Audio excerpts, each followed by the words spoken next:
There's a new occupant in the White House, 78-year-old billionaire Donald John Trump, who beat 60-year-old Indian-American lawyer Kamala Harris in a keenly contested election, which promises to reshape US and world politics alike. Hello and welcome. I'm Ramesh Ramachandran, and you're watching a special broadcast here on DD India.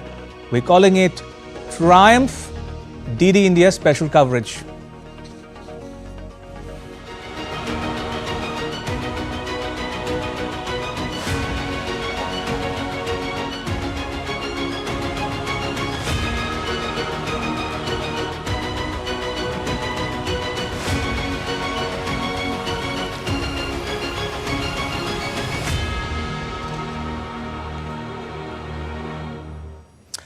All right then, over the next 30 minutes, we'll put the US election result in its proper context for you so that you, the viewer, have a better appreciation of the import and implications of Trump's big political comeback. We'll also tell you about how we at DD India covered the US election for you. My colleagues Amrit Singh and Shubhendu will join us from the US in a bit. They've been on the ground crisscrossing the country this past month. We'll hear from them about their experiences and their analysis of the Trump versus Harris contest that captured the attention of the world. But first, let me quickly break it down for you. Now, this is what you should know. The Conservatives now control the presidency, legislature and judiciary. The Republican Party has already won a majority in the upper chamber of the legislature, and it could well retain its majority in the lower chamber as well. And what's more, Trump has won the popular vote too.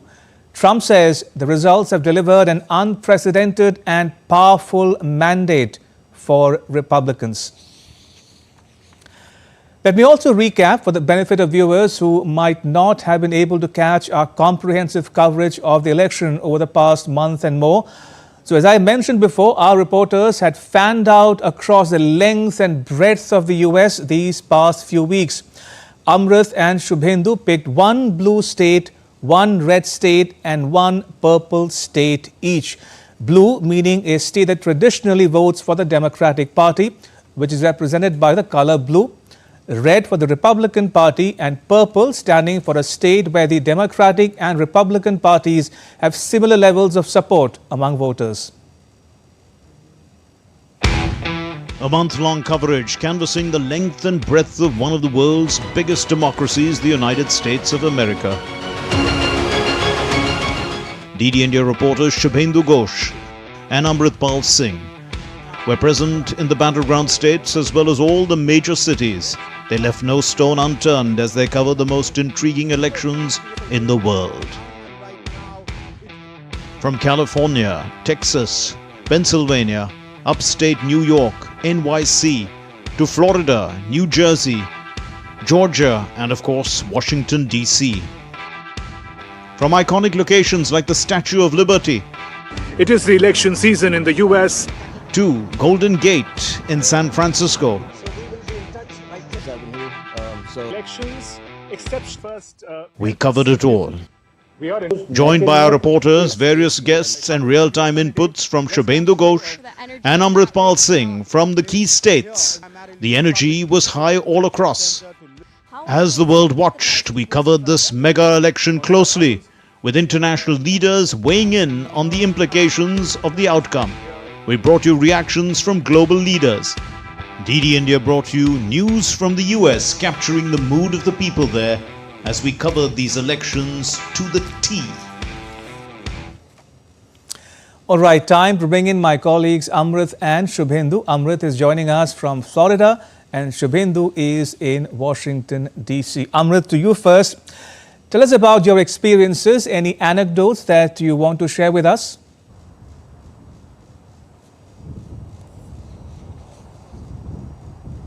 Ramesh, as your voiceover said, that I traveled across, Shubhendu and I both traveled across the length and breadth of the country.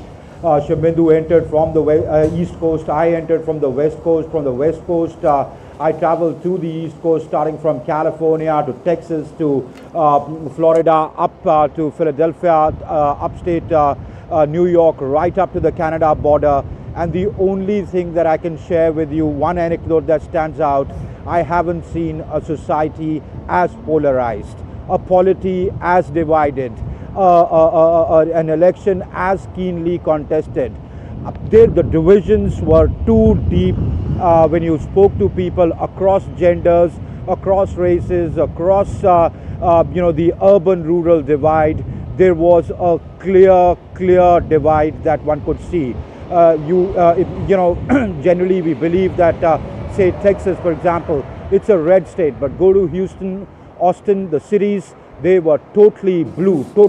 Drive 20 miles out of them, they were totally red. There was a placard war going on, where they wouldn't let the other party put their placards. So, I mean, I haven't seen a society as polarized and divided. This is the experience I would want to share with you. Coming to you, Shubhendu, how did your travels go? Give us a flavor of the election campaign in some of the cities that you visited. Right, Ramesh, good morning to you from the capital of the United States, Washington, D.C. Happens to be a nice cloudy morning today. So, about my travels going across different cities of the United States in these elections, Ramesh, one thing that stood out for me is the mind-boggling diversity in America, diversity of political ideology, diversity of culture, languages, weather for that matter. When we landed in New York, it was 8 degrees Celsius, quite chilly. By the time we reached Florida in about a week's time, it was 38 degrees Celsius. So just a picture of how different every part of America is, and only makes sense when you come from India because you can relate to that kind of a diversity. Coming to the politics and the elections, Ramesh, what I did notice was, yes, we could see polarization all over, but I want to induce a degree of complexity to that idea of polarization. Right. It was not just a polarization of the major parties like Republican and Democrats. There was also intra-polarization within the issues itself. There were Republicans who were concerned about women's rights and had a pro-abortion, pro-reproductive rights kind of a stand. And on the other hand, there were many that I met, Democrats, for example, who supported Kamala Harris, but thought that her position on the issue of abortion, on the issue of border security, was an extreme one. So the people here had a lot to choose from. Their priorities were really crisscrossing across the Republican and Democrat political landscape. Therefore, it was also a difficult choice for people to make. From there, we go to Atlanta in Georgia, which is a swing state, a significant Indian American population. Remember, Indian Americans are also rising up the political ladder, not just at the presidential level and at the House of Representatives and other central bodies, but also at the municipal level. There's so many Indian American candidates I met, and from the community also I learned how immigrants themselves look at the issue of illegal immigration quite seriously, and they see illegal immigration as a biggest threat to legal immigration in that sense. So all those very, very important issues crisscrossing, and it was difficult a choice also for voters, I understand, but they've spoken quite clearly as we see Donald Trump getting a historic mandate. Ramesh? Amrit, this election was fought at the intersection of gender, race and class. What can you tell us about the turnout and how specific demographics voted? By that I mean women and men, white women and men in particular, blacks, Latinos, Hispanics, and the rich, white, collared people, and the middle class, blue-collared folks as well.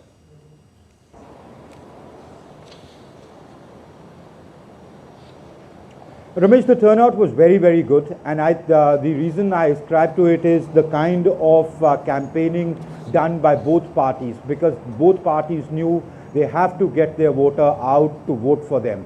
And that's, I think, where Donald Trump scored. The Republicans were able to mobilize their voter base. All, across the divides that you mentioned, the gender, class, race, people turned out from all communities in huge numbers. Okay, now all of them had their concerns, and there is an irony to it. When I spoke to women while I was traveling, across the ideological divide in blue states, in red states, in the urban areas, in rural areas, women, for example. I traveled across the Sun Belt, the Bible Belt, as it's called, and spoke to white women. They said what Kamala says about reproductive rights or women's rights does resonate with us. When I spoke to the black population, they said, yes, traditionally we vote for the Democrats, but Joe Biden's administration hasn't done enough. But we cannot vote for Donald Trump. We will vote for the Democrats, reluctantly so. Right. There were Democrats who said, oh, Kamala isn't elected. She didn't even win the primaries. She was nominated by Joe Biden. She's a selected candidate, but she's our candidate. We'll vote for her. There was, the white men who would say, well, Donald Trump is our man. He's for less taxes. He's for, he speaks very clearly. Illegal immigration is an issue. But there were ironies as well. Indeed. Finally, when you saw the vote turnout, women did not really vote. The survey said that women issues weren't really that big an issue in this election. Right. Economy and jobs was.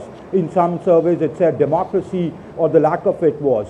Now clearly, there is an irony to it. Right. So what I conclude or what I understand out of my 1 month stay here is people have partisan loyalties, but yes, fair enough, they jump them and vote for the other side too. Indeed. And very quickly, Shubhendu, how would you describe Trump's victory?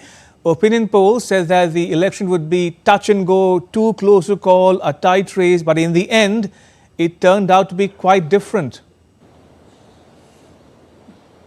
Absolutely, Ramesh. I think the weeks ahead, the manner in which they would analyze Trump's victory, another thing they would analyze is the manner in which opinion polls work, and also the position of media as a neutral institution in developed society, democracies like America. I quickly want to recount my interaction with a first-time voter, an 18-year-old boy at a Atlanta voting center. He was voting for the first time.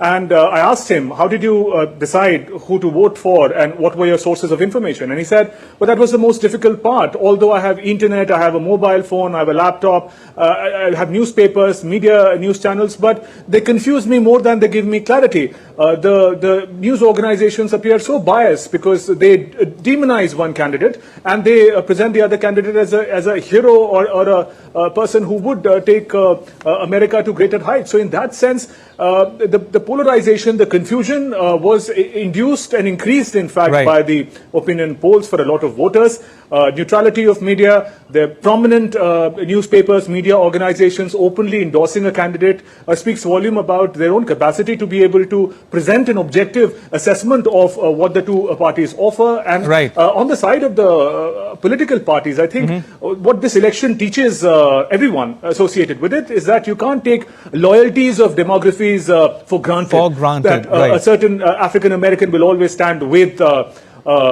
Democrats, or a white American will necessarily be supporting the Republican. I think political leaders will also have to really do introspection about how did they deliver on the promises, especially economy, and then assess what kind of support can they expect. Right, Shubhendu and Amrit, do stay on. I'll come back to you momentarily. Now, the election revolved around 3 or 4 key issues: economy, immigration, women's reproductive rights in general, and abortion in particular, and to some extent, democracy and freedoms, or the lack thereof. Foreign policy also came up in some opinion or exit polls. Now, talking about immigration, you remember that the Trump campaign was very vocal about immigrants from Haiti and Puerto Rico. In fact, in his televised debate with Harris, Trump has spoken about how Haitian immigrants in the U.S. state of Ohio have been eating people's pets, cats and dogs. Another time, a Trump supporter made the controversial joke calling the U.S. territory of Puerto Rico a floating island of garbage.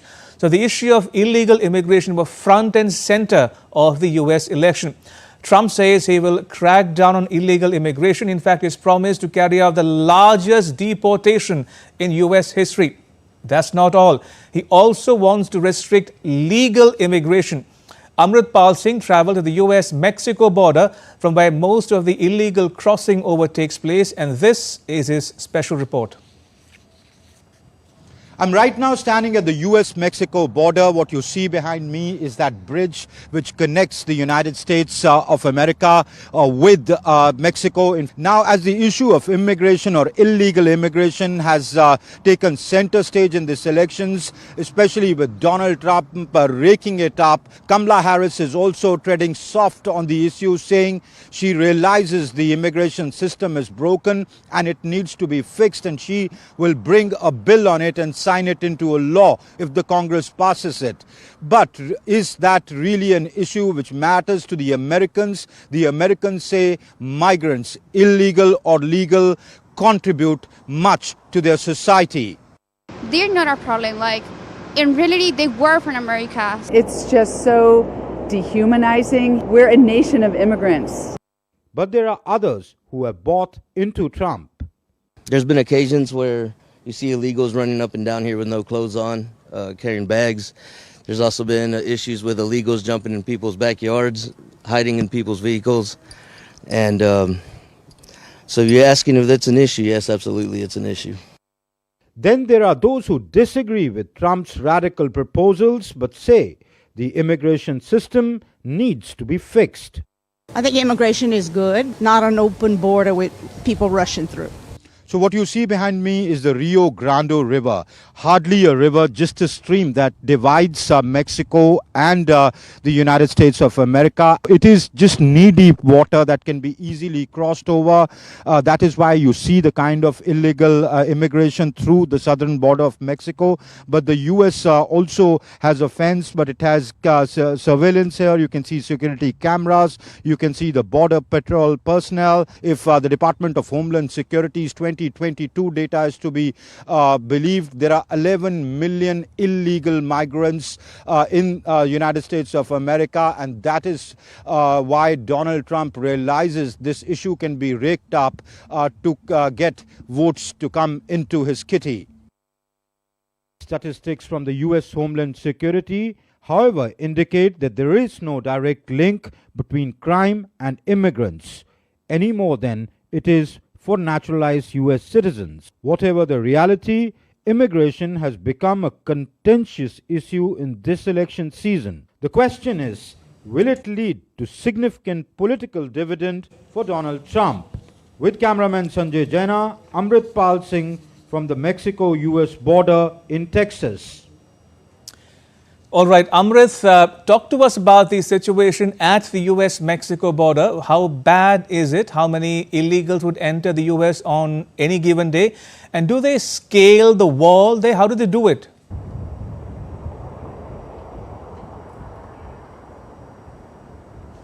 There is a fence, and as I showed in my report that, there are crossings where easily you can cross over. There is a drug mafia that runs. There is mafia on both sides. Basically, there are Spanish population on both sides, so they help them cross in lieu of money. So there is a proper channel that works. It's hand in glove with some allege it's hand in glove with the local officials there, etc. No, I can't vouch for how true that is, but these are the allegations that I heard when I went to the border. The U.S. Homeland Security puts the number at about 11 million. Donald Trump was alleging 21 million. But what we do know is that since January 21, since Joe Biden came in, about 10 million people did cross over. I'm talking about the illegal immigrants, Ramesh. Right. Do stay on. I'll come back to you in a bit. Now, moving to some other issues that feature in this election. Gun and gun control is a complex issue in the U.S. The Second Amendment of the U.S. Constitution guarantees a right to bear arms. But easy access to a gun is seen as a reason for the hundreds of killings that take place every year. Shubhendu walked into a gun shop in the city of Miami in the state of Florida for a frank conversation on America's relationship with guns. While it may be difficult to understand the place for guns in a civil society, here in the United States, it is a sensitive issue. Citizens have the right to bear arms thanks to the Second Amendment of the Constitution. In 2023, some 46,000 people were killed in gun violence. This year, the number stands at around 14,000. Experts say more people have died due to gunshots in the last 50 years than they have in all of American wars. We are in Florida, next to a popular gun shop in Miami. We want to understand the relationship between America and guns.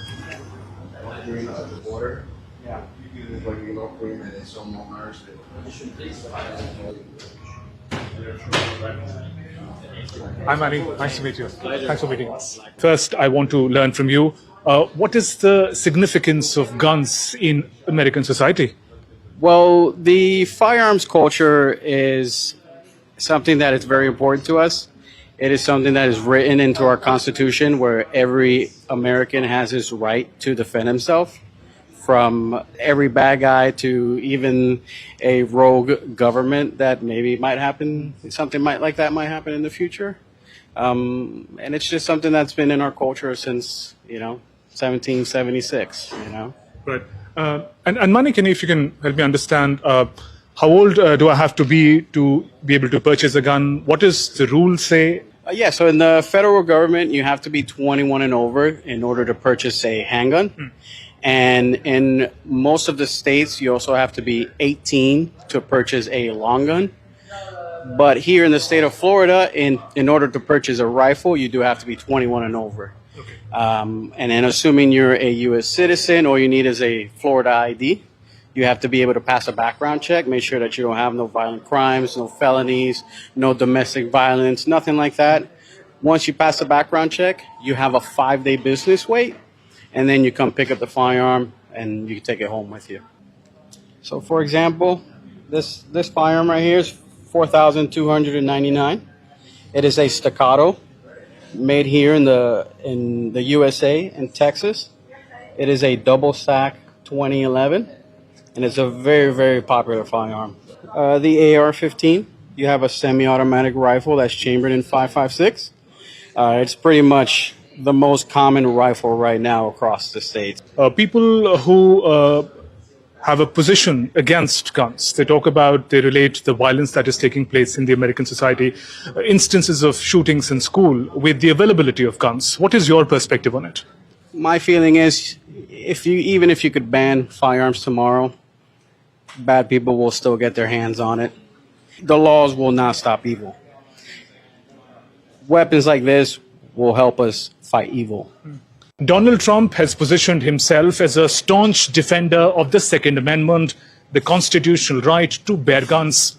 On the other hand, Kamala Harris has pledged to tackle gun violence with more regulation.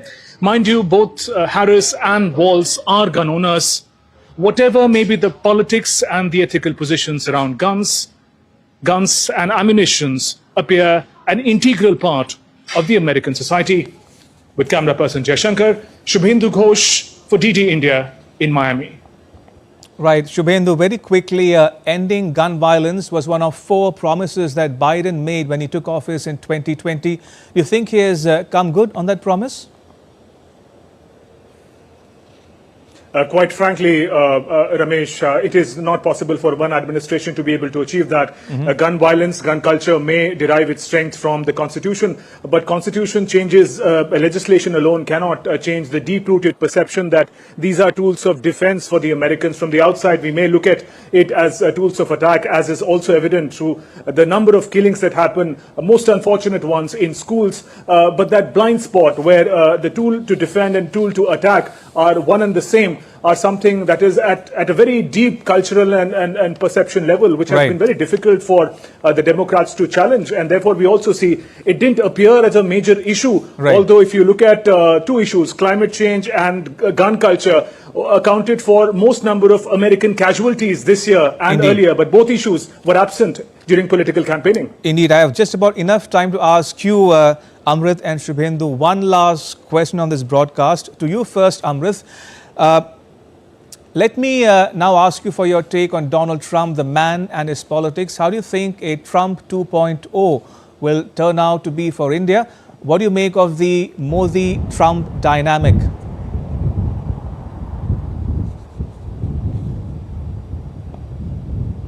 Well, Ramesh, I think the India-US Special Comprehensive Strategic Partnership stands on its own legs. whoever comes to the White House doesn't really make a fundamental difference to the relationship. But yes, the chemistry or the dynamics between the two leaders or the leadership at the top level adds a new vigor to the relationship. We know that Narendra Modi and Donald Trump have shared a good relationship when he was president the last time around from 2016 to 2020. I think the two sides, Narendra Modi was one of the first world leaders to call Donald Trump up. Even while the results were pouring in and it became clear that he would be the next president of the United States. I think there is a commitment to take the relationship to the next level. Indeed. And last but not the least, Shubhendu, coming to you. What did you make of the Indian-American community? Are they becoming a force to reckon with in US domestic politics? Absolutely, Ramesh. They've come of age. They've done remarkably well as far as professionally and in economic terms are concerned. But in this election, we saw, and wherever we went, not just at the top level, but at the municipal level, lower levels of governance and administration, there's so many Indian Americans. Right. There are many who are already part of the office and doing excellent work. We met Ashwin Ramaswamy. He didn't win this time, but a 25-year-old young technocrat also contesting elections. So degree of comfort for the Indian Americans towards American politics, and the American politics, the way it's opening up to include Indian Americans is significant. Coming years would be very, very important for us to watch out this space. Indeed. Right. And on that note, may I thank both my colleagues, Shubhendu Ghosh in Washington, D.C. and Amrit Singh in Florida. Thank you. Appreciate it. Right, and with that, it's a wrap. We hope you liked our reportage on and coverage of the US election, useful and informative. But news continues here on DD India. You can catch all the latest updates on our social media, mobile and digital platforms. Thanks for watching. Bye-bye.